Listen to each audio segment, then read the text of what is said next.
Hey guys, this is Scott Horne with the Owner Finance Network. We're going to take a minute, and I had just pulled up a lot of things about money. So we're going to talk about money for a minute, how people think about it and use it and those kind of items in this video. So if you like it, take a minute and like the videos, guys. Don't forget to subscribe to our YouTube channel. If you got any questions, make them below. We'll do our very best to reach out to you and get those answered as well. It's 2025. It's time to start thinking about money. That's making money, managing money. It's investing money. It's also learning not to spend money and to save money along the way too. And there's a lot of things that you learn over time. One of the things they don't teach you in college, by the way, guys, is they don't teach you how to manage money. They don't teach you how to make money. In fact, they teach you how to maybe they teach you how to be smart for the most part if you have a good degree, and maybe how to go work for somebody else, but they just don't teach you how to go out there and be successful and make money or how to manage money. And there, of course, are people out there who do a great job at that. I think Dave Ramsey's probably the biggest guy in the marketplace that does that. He's got great programs along the way.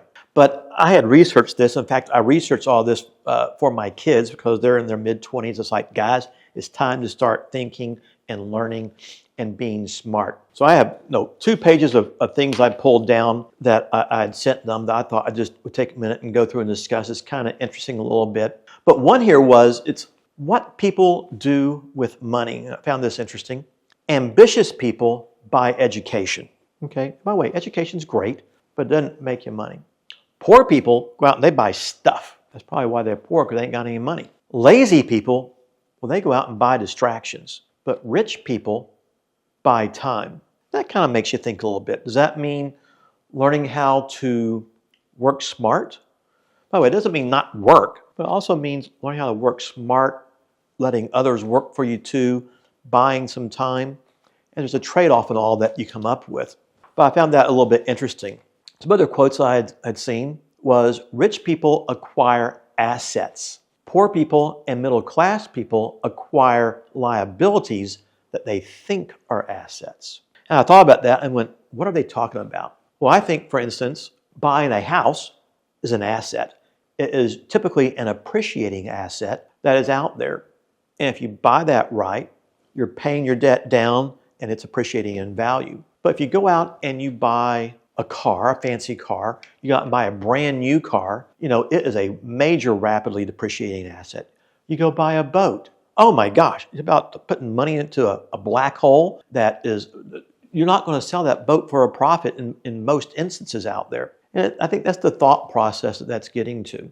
Another quote was, the primary difference between a rich person and a poor person is how they manage fear. I look at that, and so many people, even in today's investment world I see, they are scared to pull the trigger. They are so risk averse, they can't get off their thumbs to go out and make things happen. And that fear just overtakes them, and they can't make any decisions, and they can't go out and take the risk to learn how to make money.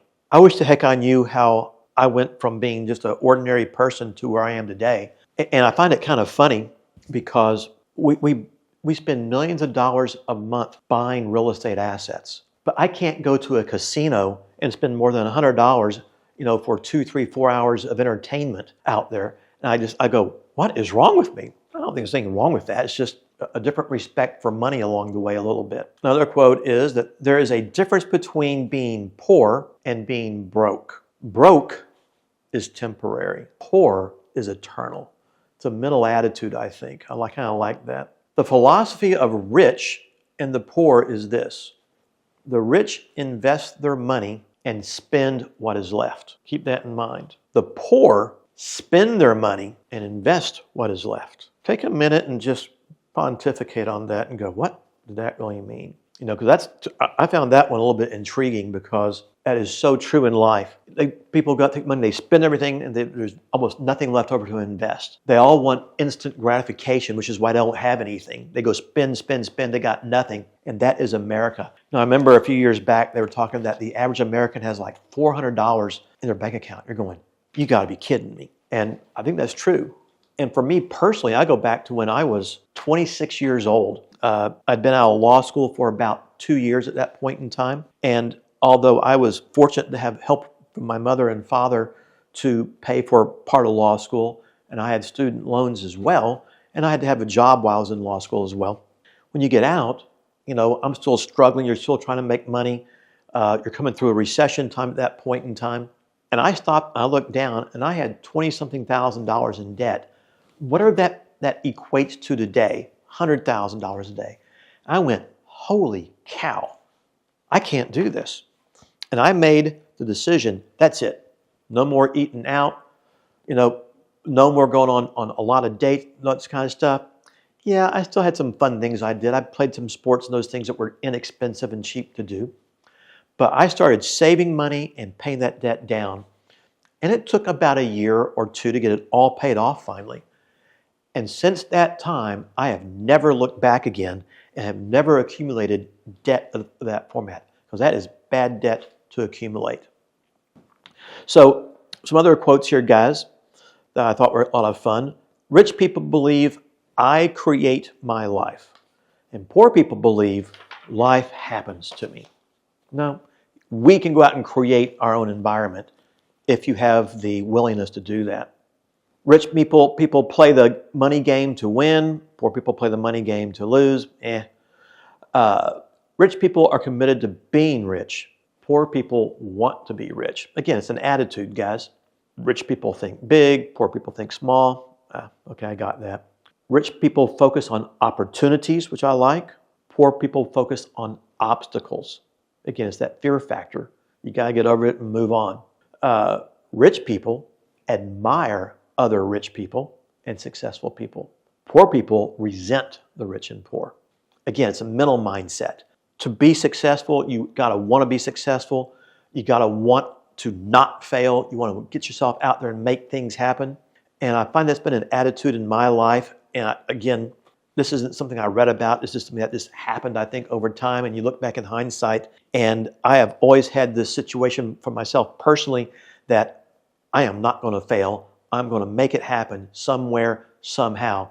But you got to be willing to do that kind of stuff and get your mind around that, go make things happen. Because where your mind goes is where you're going to go too. Rich people are willing to promote themselves and their values, and poor people think negatively about themselves, selling and promotion of themselves. Rich people are excellent receivers of things, and poor people are poor receivers of things. Rich people choose to get paid on results. And I like that, being a results-driven, thought process. It's kind of like here in 2025 with Trump, it's the same thing.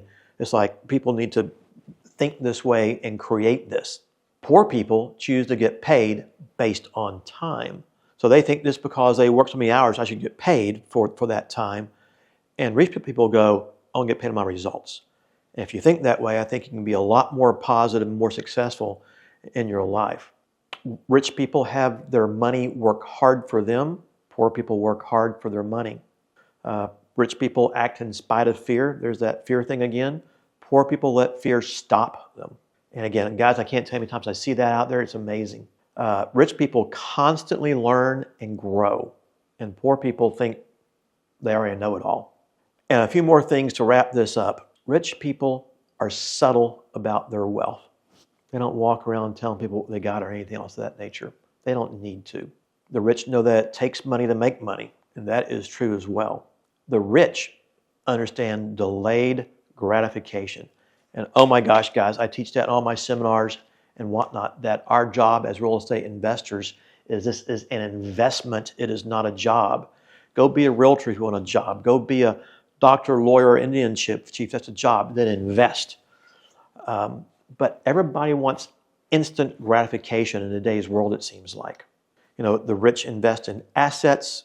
The rich know that money management is imperative. And I cannot tell you how important that is to be focused on that constantly, not let it get out of hand, and not letting somebody else manage your money all the time. You have to manage them. The rich have excellent credit. That's a biggie. And the rich continually pursue higher education. Anyway, guys, I thought those were a lot of great little things to be thinking about as we're moving through 2025 and going forward.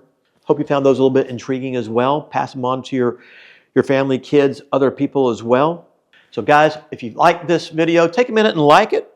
Don't forget to subscribe to our YouTube channel. Make any comments. We'll do our very best to get back to you. See you all then.